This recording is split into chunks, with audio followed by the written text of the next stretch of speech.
한국을 두고 역사 왜곡을 하려는 국가는 일본만 있는 것이 아닙니다. 중국도 마찬가지인데요. 더 큰 문제는 중국의 역사 왜곡이 다른 나라들에게까지 사실인양 통용되고 있다는 것입니다. 특히나 미국의 대학 입시 시험, SAT와 과목별 시험 AP 교재를 살펴보면 한반도가 과거 대부분의 시기 동안 중국 영토였다고 표기되어 있습니다. 미국 주요 교과서 출판사인 배런스가 발간한 SAT 세계사 교재를 보면 700년대 중국 당나라 영토에 신라가 포함되어 있습니다. 그러면서 한국은 중국의 피보국이었다고 적혀 있습니다. 뿐만 아니라 중국 명나라 영토가 압록강이 아닌 청천강 유역까지 내려와 있는가 하면 청나라 때는 아예 한반도 전체가 청나라 영토로 포함됐습니다. 다른 교과서도 마찬가지입니다. 더 프린스턴 리뷰에도 한국은 당의 속국이었다고 표현돼 있습니다. 한국이 당나라 때 중국의 속국이 됐고 일본과 강화도 조약을 맺은 1876년에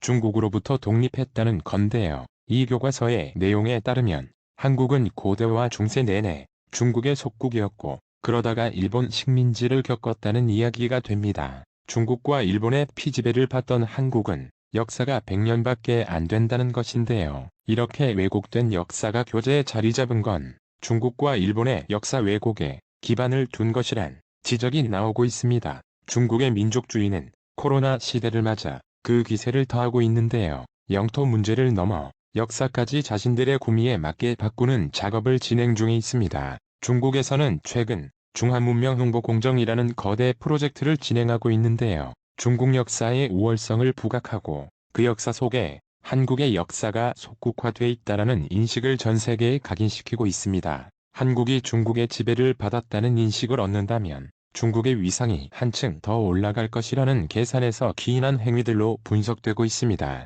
실제로 SAT와 AP 교재는 미국에 있는 대학을 가려는 전 세계 중고등학생들이 봅니다. 한류 열풍으로 한창 한국에 관한 관심이 높아진 전 세계 청소년들에게 한국이 중국의 속국이었다는 엉터리 역사를 가르치고 있는 겁니다. 놀라기에는 아직 이릅니다. 중국에서는 안중근 의사가 조선족 출신이라는 말도 안 되는 주장을 중국 대표 인터넷 포털에 버젓이 올려놨는데요. 바이두가 운영하는 바이두 백과에는 한국의 대표적 독립운동가 안중근 의사가 조선족이라고 표기돼 있습니다. 뿐만 아니라 백범 김구 선생, 의거 당시 중국인들이 크게 칭송한 윤봉길 의사도 모두 조선족이고 아름다운 우리말 시를 남긴 저항시인 윤동주는 아예 국적까지 중국으로 표기되어 있습니다. 당시 독립운동가들이 일제의 만행을 알리기 위해 만주, 상해, 지린성 일대에서 거주하거나 활동했는데 이 사실을 교묘히 이용해 국적과 출신을 중국으로 바꿔버리고 있는 것입니다. 세계 유명 사전들에서조차 대한민국의 역사는 왜곡되어 있습니다. 아메리칸 헤리티지 영어 사전에는 한국사의 시작이 기원전 12세기로 소개되고 있으며 영국 옥스퍼드 영어 사전에는 한국 최초의 국가가 기원전 1세기이다. 7세기에 신라가 통일하고 1910년 일본의 식민지가 되기 전까지 조선 왕조가 지배했다고 소개하고 있습니다. 이는 한국 역사에서 고조선을 누락해 한국사를 2000년으로 왜곡하고 있는 것입니다. 콜린 딕셔너리 사전에는 한국을 검색하면 일본이 1876년 조선과 무역을 시작할 때까지 한국은 중국의 속국이었으며 한국은 1895년에 독립을 얻었고 1910년에 일본에 합병됐다고 소개하고 있습니다. 한국을 두고 벌어지는 역사 왜곡들은 하루 이틀 일이 아닙니다. 이런 무지함들이 정말 심각한 이유는 한국의 호감을 느끼고 찾는 사람들에게까지 그릇된 정보를 제공하고 있다는 것인데요. 지난 2015년 한국여행협회가 조사해 발표한 여행 가이드들의 엉터리 설명들을 살펴보자면 경복궁의 박석을 울퉁불퉁하게 만든 것은 중국 사신들이 지나갈 때 조선 신하들이 고개를 들지 못하도록 하기 위한 것이다. 조선은 중국의 부속 국가로 청나라 때 미녀들을 조공했기 때문에 한국에는 미녀가 없으며 현재 미녀는 모두 성형했다. 고 되어 있습니다. 중국 국적 가이드들이 한국을 찾은 중국인 관광객들에게 이런 식으로 설명했다는 것입니다. 특히 전체 엉터리 설명 가운데 절반가량이 한국을 중국의 부속 국가 등으로 폄하한 발언이 차지했습니다. 대한민국에서는 시정 조치를 강하게 요구하고 있으나 중국의 최고 권력을 가진 시진핑 총리부터가 그릇된 역사관을 가지고 있으니 바꾸고자 하는 노력은 찾아볼 수가 없습니다. 2017년 트럼프 미국 대통령은 미국에서 시진핑 중국 국가주석과 정상회담을 한 뒤 월스트리트 저널과의 인터뷰에서 다음과 같이 말했습니다. 시진핑 주석은 중국과 한국의 역사 이야기를 꺼냈습니다. 북한이 아니라 전체 한국 말입니다. 아시다시피 수천 년에 걸친 이야기였고 많은 전쟁에 대한 것들이었습니다. 그리고 한국은 실제로 중국의 일부였습니다.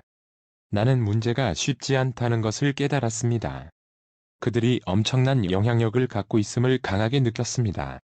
시진핑이 트럼프에게 중국과 한국의 역사에 관해 설명했고 그 와중에 한국은 중국의 일부였다는 말을 했다는 것입니다. 한국이 북한을 뜻하는지 한반도 전체를 뜻하는지 알 길이 없고 왜 저런 이야기가 굳이 미중 정상회담에서 언급됐는지 맥락 역시 알 수 없지만 확실한 것인 트럼프가 한국은 중국의 일부였다는 말을 시진핑에게서 들었다고 말한 것입니다. 당시 이 말을 들은 우리 외교부는 당연히 즉각 반발했습니다. 지난 수천 년간 한중 관계의 역사에 있어 한국이 중국의 일부가 아니었다는 점은 국제사회가 인정하는 명백한 역사적 사실이며 어느 누구도 부인할 수 없다. 일고의 가치도 없는 이야기라고 일축했습니다. 입장을 표명함과 동시에 당사국들의 사실 확인을 요청했는데요.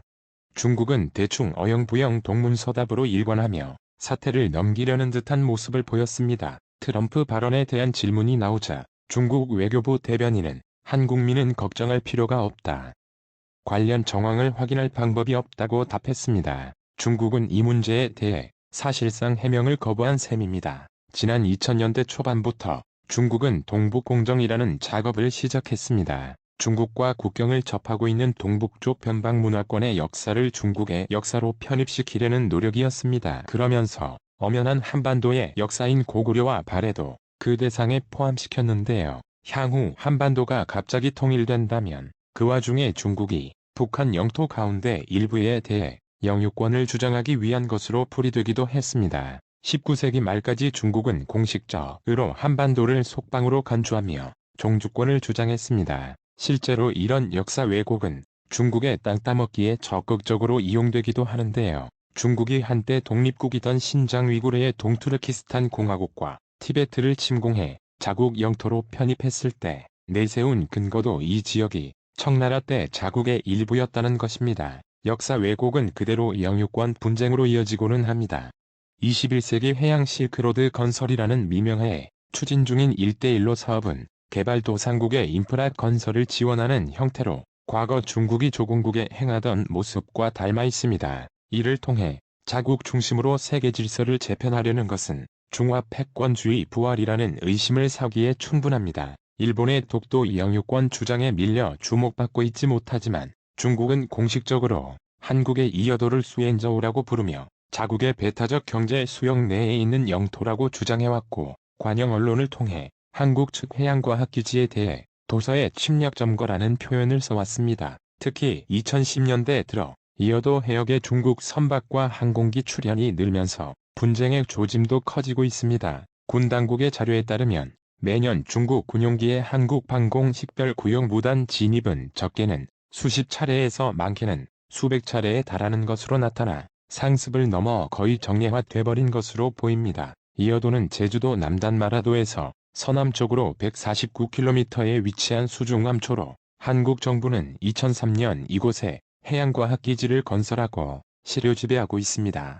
중국이 국제법을 무시하고 남중국 해와 인도와의 분쟁에서 보인 행태에 비춰볼 때 무력 도발이 없을 거라 장담할 수도 없습니다. 한국은 독도 문제에 대해선 촉각을 곤두세우고 철저히 대응하고 있지만 이여도 문제에 대해선 국민들의 관심이 독도보다 현저히 떨어집니다. 중국의 역사 왜곡, 영토 침범에 대해 국민들의 많은 관심과 국가적 대응이 필요해 보입니다.